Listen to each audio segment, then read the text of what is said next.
அரசியலமைப்பு அழைத்து சென்ற திமுக தலைவர் மு.க.ஸ்டாலின் தொடர்ந்து எதிர்கட்சி தலைவராக கூடிய உதயநிதி ஸ்டாலினும் ஆரத்தழுவி வரவேற்றார். அதைத் தொடர்ந்து மதிமுக பொதுச்செயலர் வைகோவை தமிழக முதலமைச்சர் விஜய் அவர்கள் சந்தித்தார்.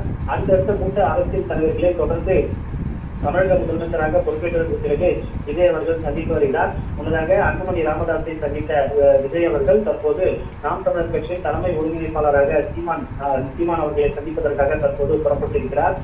காலத்தில் இளம் கருப்புறுத்தி ஒப்பு புத்தகத்தை சற்று நேரத்துக்கு முன்பு தமிழக முதலமைச்சர் எனவும் திமுக தலைவர் குறிப்பிட்டிருந்தார். விஜய் ஆலோசனைகளை வழங்கினேன் எனவும் திமுக தலைவர் மு.க.ஸ்டாலின் அவர்கள் தெரிவித்திருந்தார். மிகப்பெரிய சக்தியாக விஜய் உருவாகி வருகிறார் என்று மதிமுக பொதுச் செயலாளர் வைகோ குறிப்பிட்டிருந்தார்.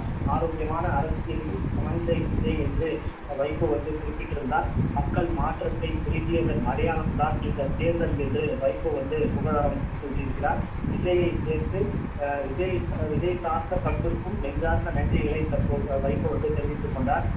இந்த நிலையில திமுக தலைவர் மு.க.ஸ்டாலின், அதனைத் தொடர்ந்து மதிமுக பொதுச் செயலாளர் வைகோ, அதனைத் தொடர்ந்து அன்புமணியை சந்தித்த பிறகு தற்போது நாம் தமிழர் கட்சியின் தலைமை ஒருங்கிணைப்பாளர் சீமானை சந்திப்பதற்காக தற்போது தமிழக முதலமைச்சர் சென்று கொண்டிருக்கிறார். இதன் தொடர்ச்சியாக மற்ற தலைவர்களை யார் யார் சந்திக்கிறார் என்பது குறித்து விவரங்கள் பின்னர் வெளிவரும். தற்போது நாம் தமிழர் கட்சியின் தலைமை ஒருங்கிணைப்பாளர் சீமானை சந்திப்பதற்காக தமிழக முதலமைச்சர் விஜய் அவர்கள் தற்போது சென்று கொண்டிருக்கிறார்.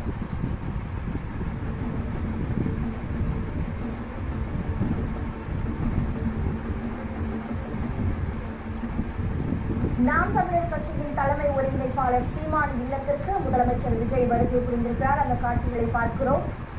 நாதக ஒருங்கிணைப்பாளர் சீமான் கட்டி அணைத்து முதலமைச்சர் விஜயை வரவேற்றிருக்கிறார்.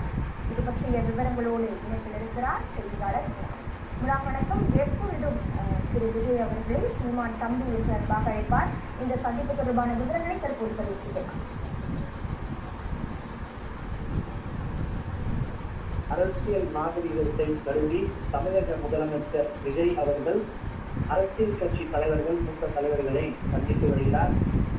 சட்டமன்ற உறுப்பினராக தமிழக சட்டப்பேரவையில் இன்று பொறுப்பேற்றதற்கு பிறகு தொடர்ச்சியாக பிற்பகல் முதலே தமிழக அரசியல் உள்ள மூத்த தலைவர்களை சந்தித்து வருகிறார். அதன் முதலாவதாக திமுக தலைவர் மு.க.ஸ்டாலினை சந்தித்ததற்கு பிறகு தற்போது நாம் தமிழர் கட்சியின் தலைமை ஒருங்கிணைப்பாளர் சீமானை சந்திப்பதற்காக தற்போது அவரது இல்லத்திற்கு நேரே